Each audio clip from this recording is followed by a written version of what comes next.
The Pathways to Knowledge model of information processing identifies 6 stages that students go through when learning to process information. They are appreciation, pre-search, search, interpretation, communication, and evaluation.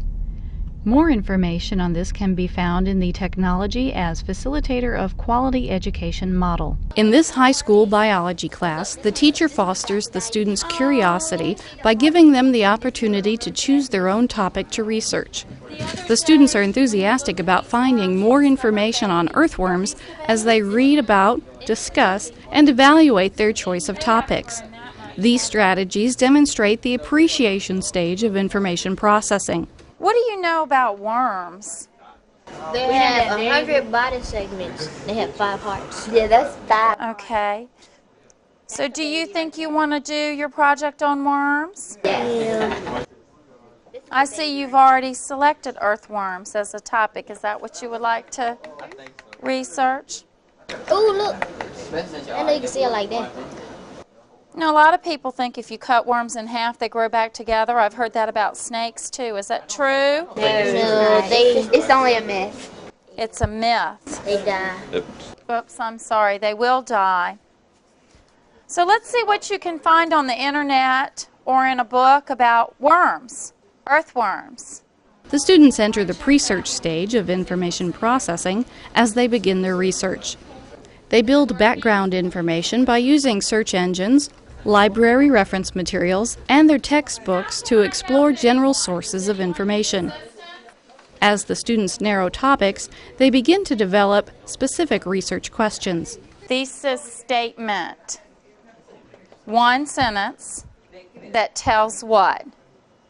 We need that. About your representation of your body. It's going to tell everything that you're going to cover in an overview of your entire presentation of your research. So it needs to be broad enough so that it includes everything that you're covering, but it also has to be a little specific to identify precisely what you intend to do, your goal. Well, is that okay? But we still had to put habitat. We need to put some things about the habitat. Read it to me. Did you know that earthworms have many hidden characteristics? Predators are beneficial to the soil and serve as one of the most nutritious supplements to Earth. The students demonstrate the search stage of information processing as they gather data. In groups of 3, the students engage in cooperative searching to select and use information tools. They have to evaluate the appropriateness of information providers, tools, and resources as they search. They ask questions to clarify meaning as their research progresses. The computer microscopes allow the students to gather information from authentic sources. We're saying he. How can you tell what sex an earthworm is? You may want to look and see if you can find out. They're hermaphrodites? They're both? Yes. You know that. You looked it up? They have both male and female. Very interesting. And they mate by connecting. Okay. One long worm thing. Yeah. And then like egg sac, it moves or something. And then they drop it off. You may want to do a little more research to get some specific details about how they do mate and create their eggs. Do they keep their eggs inside their body? No. No? They drop them off in the soil? And then the little babies hatch out? You may want to use your textbook to help you. I see you have a book from the library. See the heartbeat? One at a time. You can see clear through it. The skin is transparent. Now, where did this worm come from? Sherry, Joe. Sherry dug it up? Yep. So it's an earthworm native to Southside, Virginia. And you can actually see the coloration of the blood as it flows through the vessels. That's very interesting. The teacher has created a rubric for students to use in assessing their own work as well as the presentations of their classmates. She goes over the rubric with each group so she knows the students understand and agree with the evaluation process. The rubric allows the students to evaluate and redefine their essential questions as well as assess their personal information process. When the students listen to the presentations, they will evaluate the end product of each group. These strategies demonstrate the evaluation stage of information processing. While you are doing your research on your topics, I have for you a scoring rubric that I designed that I would like you all to take a look at. See if you think it is fair.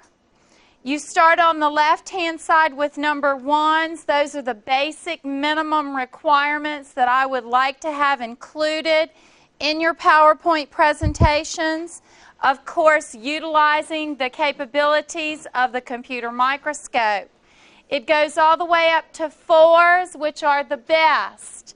There are 1, 2, 3, 4, 5, 6, 7, 8, 9 categories. And then on the back, there's room for comments and a grading scale. Take a look at this. You will use this to evaluate yourselves. And I will allow you to evaluate one another's presentations. And I will also evaluate you using this rubric. When they do their research, the students have to practice responsible and ethical use of information. They have to determine the credibility of web pages and textbooks. One group, for example, has to compare the information in their textbook to more recent information they have found on the World Wide Web. The students have to draw conclusions after they analyze all the relevant information. This demonstrates the interpretation stage of information processing. You know, we find new information all the time and we have to update our books. Our books can't possibly keep up with the new scientific discoveries. See if you can find out when that entry was discovered. This is well, actually, this was discovered in 1996. 1996. Who has our textbook? What's the copyright date? Y'all are so prepared. 1996, 1995, and I think they pushed that. Actually, it was published in 94 and they put a 95 date on it. So this information could not have been included in your textbook because it's more recent. Well, is your textbook still useful, Brandon? Yeah. Even though it's old? What if it has wrong stuff in it? You don't know. Where do we go? You do too know. Check it on the internet. Check it on the internet. But is everything on the internet true? No, you have to check your sources. Sometimes that information may be bogus because of who posted it. You need to check the site. The students organize their information for a presentation. Then they edit and revise their work. They apply information to answer their questions, and they express ideas through a computer presentation. These strategies illustrate the communication stage of information processing. And our thesis statement is that we will attempt to discover new facts and learn about the makeup of feathers. And we got a little thinking guy. The feathers. Next. The parts of a feather, which are the vane, which are like these little sticky, little parts that stick out on the feather, and the rachis, or is that how you say it? Rachis. Rachis. And that's just the little middle part right here. And the downy portion, which is just the edge, right? I think so. And the quill, which you can't see in this picture, but you will on the next thing. And the barbs are on the vane, on the feathers, on the little things on the veins. They have little barbs, which are little puny things, and they hook up. And the barbules, they're on the barbules on the barbs, and they're smaller and they're puny and we can't see them. And then there's type of feathers which are contour and down. Next.